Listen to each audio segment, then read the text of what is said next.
much. Welcome back. This is the Dan Porter Show. South Africa is a movie. Welcome to the watch party!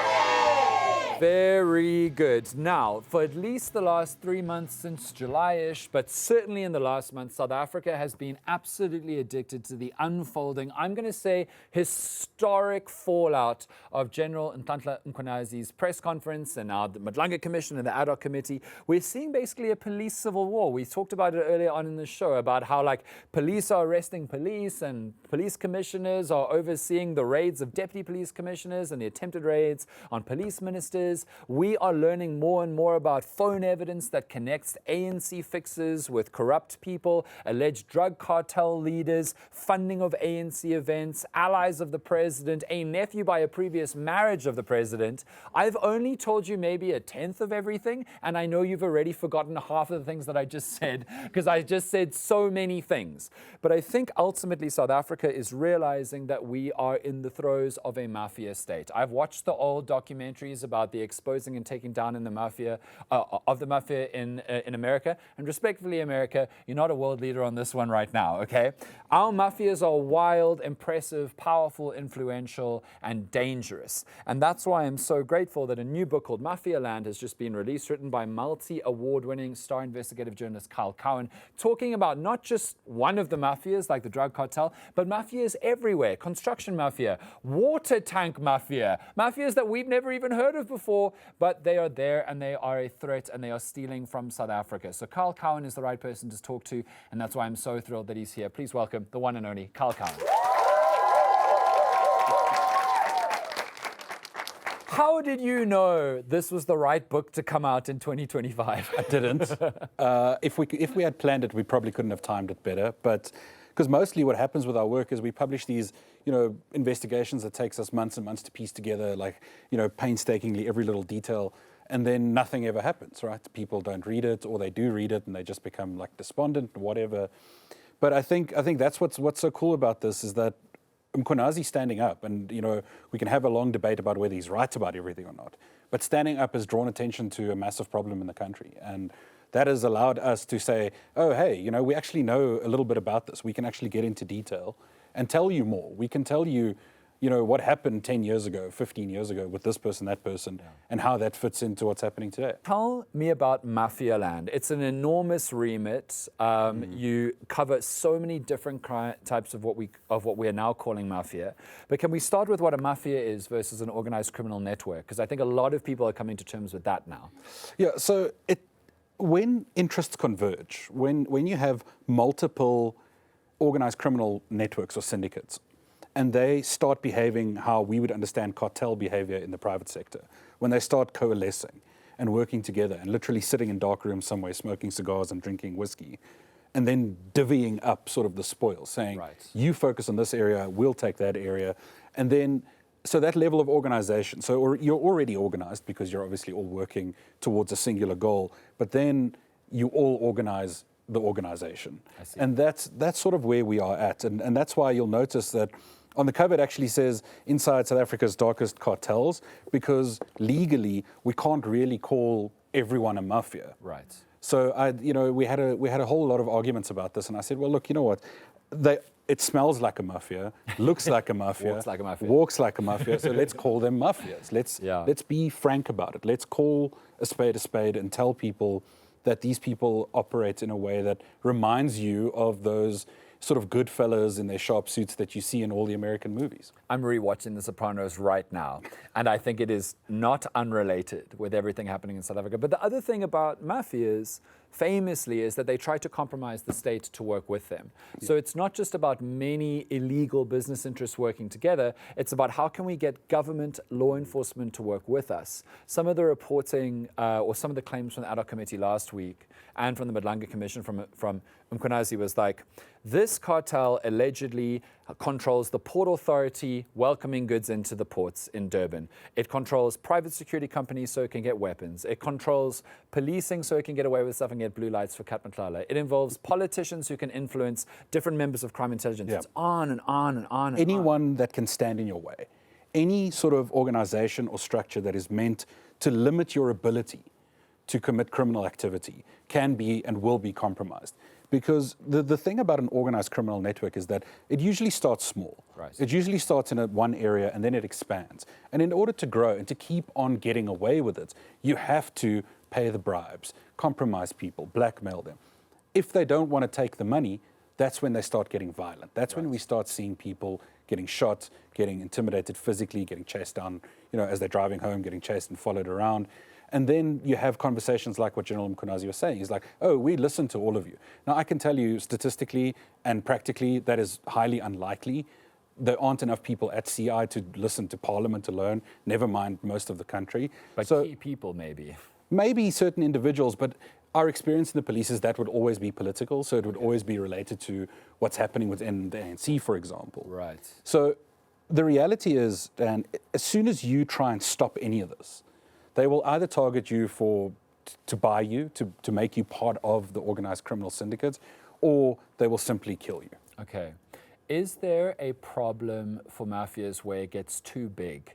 Like you actually can't, you can buy people off and intimidate them, but there are so many people that eventually someone's not going to accept a bribe, or someone's going to know something and you didn't realize that they know it, or they're not going to get intimidated and they are going to report. Like maybe Babita Deokaran is a great example. They clearly didn't stop her in time from reporting on Correct. Tembisa Hospital. Is there a moment where mafias or like organized criminal networks become so unwieldy that they're too big to continue to survive in safety, I guess? Yeah.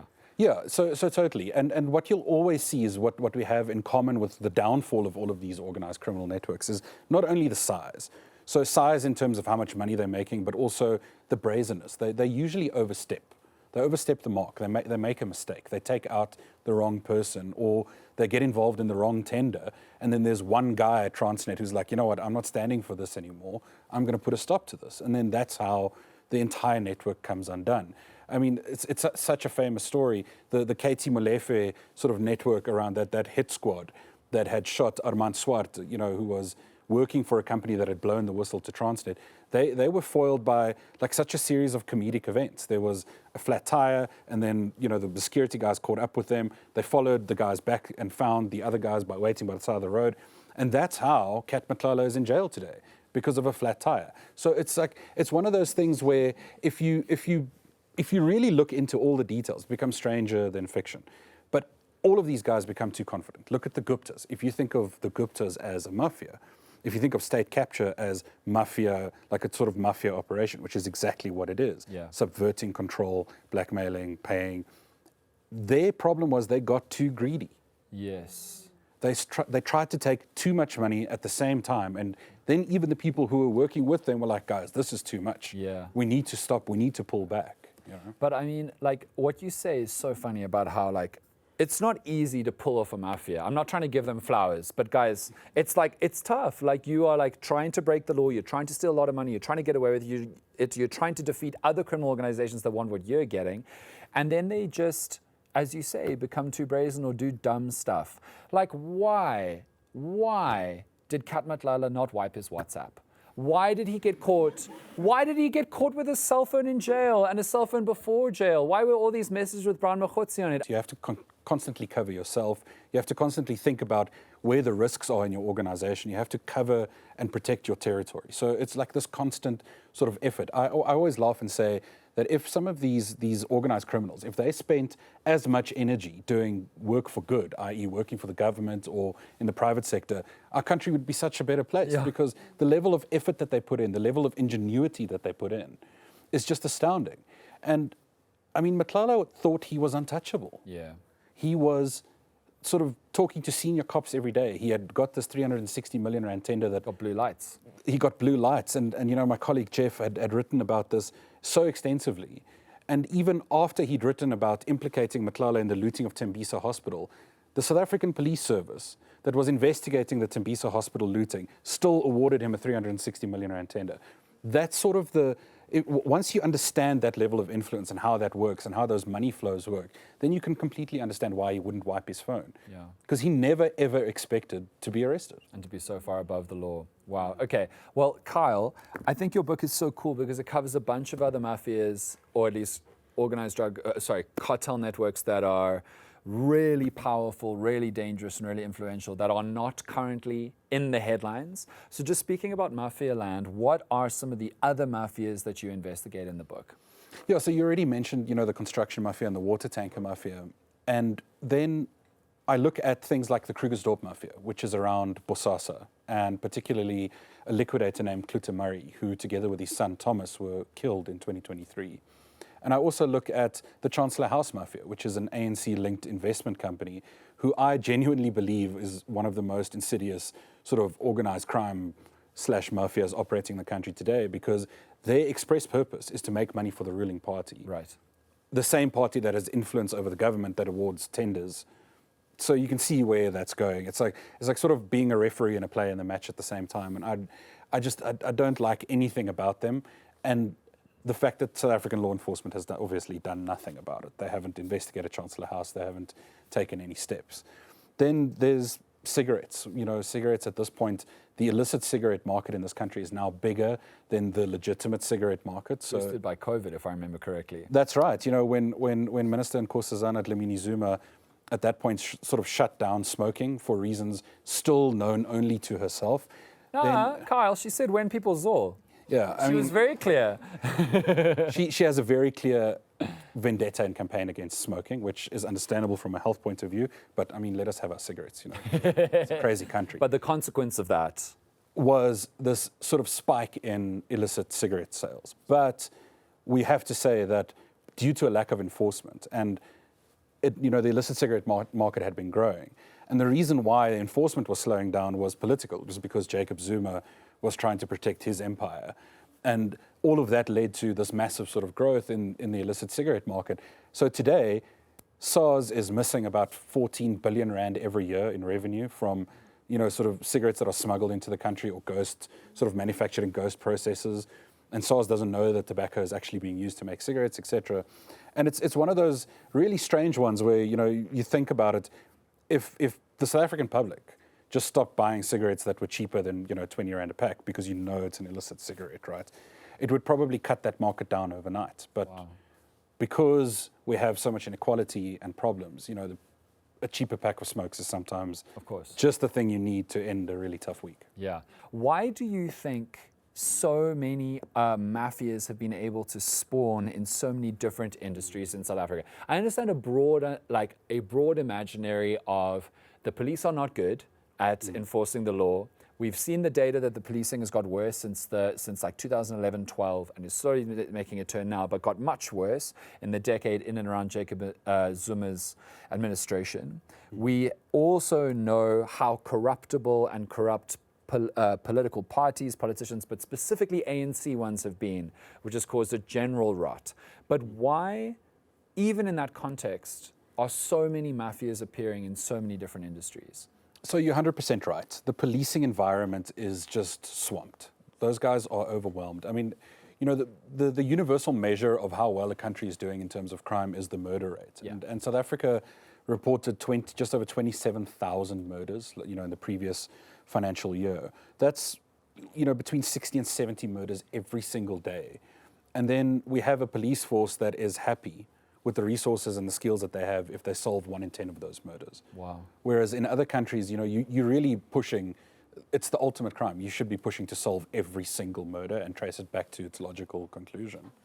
So if you think of the upside down pyramid, if you think of just the overwhelming number of crimes, I think there was, according to the crime stats, there are 118 rapes reported a day. There are, something like 50 kidnappings a day were reported. It's just the real world out there in South Africa is just a place that is deeply unsafe, particularly in areas, sort of in the sort of older urban areas and the areas in the townships especially. Our fellow countrymen and women are not living in safe spaces. Right. And we have this deep inequality that makes a life of crime so attractive because so many people are struggling to put food on the table.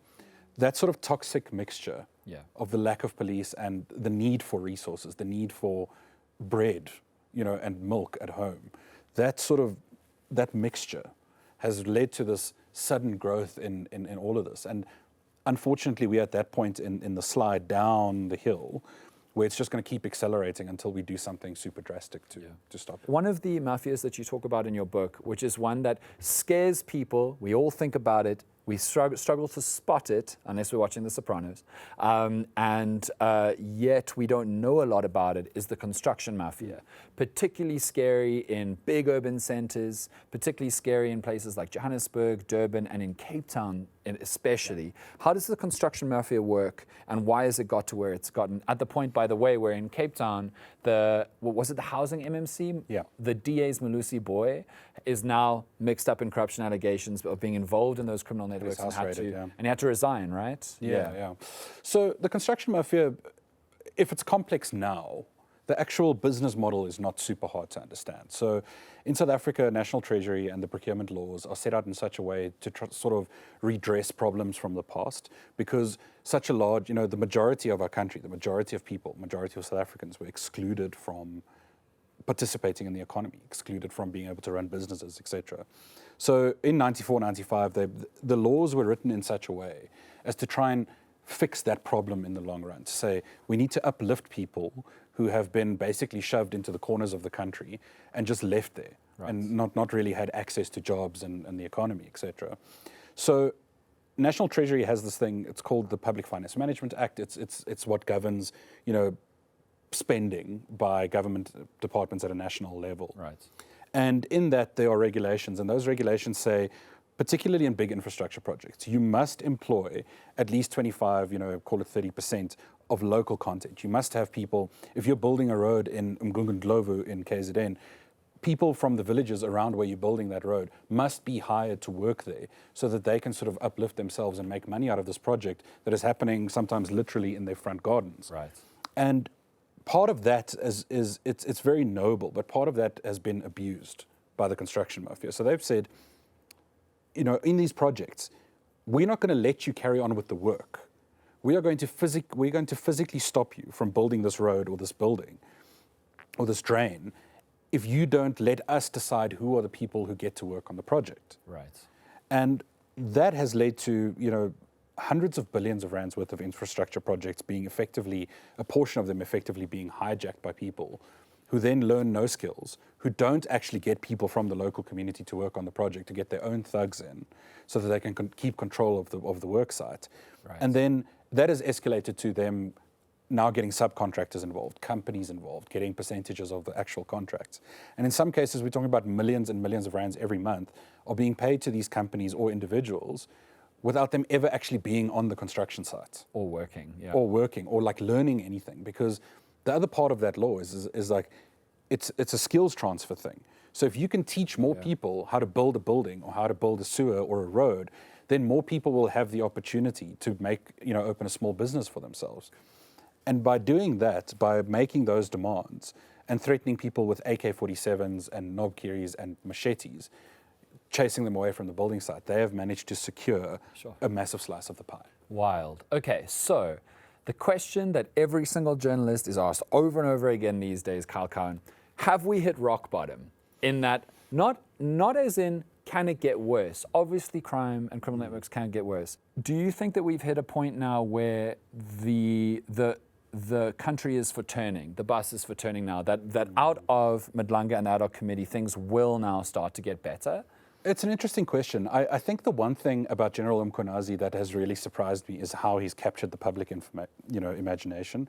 I disagree deeply with some of the things he said, particularly around the media, because I feel like he's attacking us for no good reason when we're trying to fix this problem with them.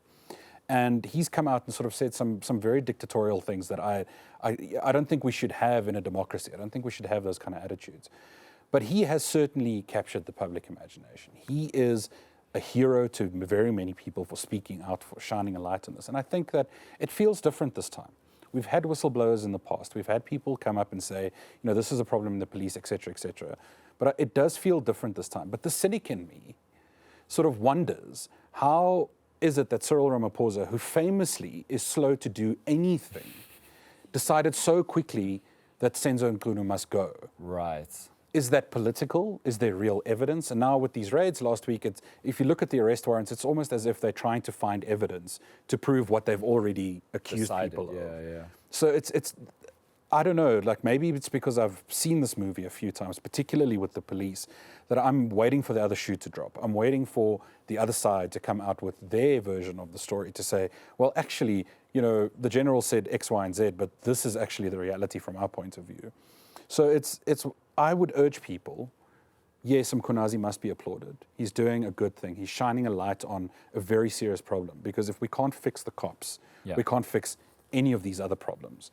We need the police to work. But at the same time, we also need that person to be an honest broker. We need the person who's going to fix it to tell us the truth, whether it implicates his friends or not. A lot of times, as you know very well, and as your colleagues know, if there's no political will to deal with a crime, there are no investigations, there are no trials, there are no convictions.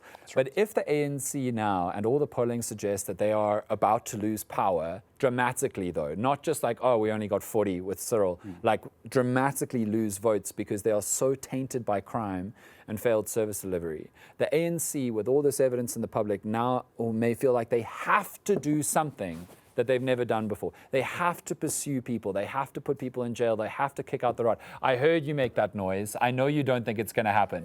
But for the first time, there might be real consequences for them if they don't. They might literally lose political power. And that might be different this time. I think it's too late. I think, you know, it's a fascinating story about the previous national election when senior people in the ANC were genuinely shocked at the dip in their voting percentage, in their support. Yeah. They were genuinely confused. They just thought the polling was all lies. Everyone was just lying. The media was lying. All these pollsters were lying. And then the results came in and they were like, oh, you know, one of the biggest polls in the country got it right to within, I think, like 0.3 of a percentage point. Yeah, it was Wayne Sussman, Mark Data eNCA, literally. And they were so shocked by it. I think that people who live and work in the upper echelons of the ANC are completely disconnected from reality in this country. They drive around in fancy cars with their bodyguards. They go from one fancy hotel to a fancy house paid for by taxpayers' rand, and they don't really get out anymore. I don't think they see what's happening out there anymore, and people are fed up. Yeah. People are just tired of this. We can't do this anymore. I hit 20 potholes driving out of my driveway to work every morning. It's annoying. The water never works. The electricity's better now. So I'm not going to jinx that. But you know, if you build all of this up, and you build it up, and you understand that we have, what is it, like 45% youth unemployment, 38% something, 37% something unemployment rate, people are angry and getting angrier. And I think that's why we attach something special to General Mkhwanazi. We want him to succeed in this endeavor. We want to help him. But at the same time, we have to protect our democracy. We can't have someone like General Mkhwanazi taking over. And that's what I want to end with, which is that for me, the biggest message of that is that democracy is really beautiful. Because if the ANC doesn't sort out their shop, they're really going to lose. And then new people will come in, patronage networks will be broken up because there won't be ANC people in those places. New people will come in who will want to fix things. There'll be GNUs, or, I mean, I don't think anyone's going to win unless Helen Ziller really can fix potholes. But nobody's going to win majorities. Yeah. And then we might have a different country, which is why I don't think we've hit rock bottom, but maybe this is a turning point. It's going to get crazy. We'll have to see. It's going to get crazy. Go and buy Mafia Land from Kyle Cowan. It's available at all good bookstores. Thank you so much to Kyle Cowan. What a wonderful guest. Thank you for your work.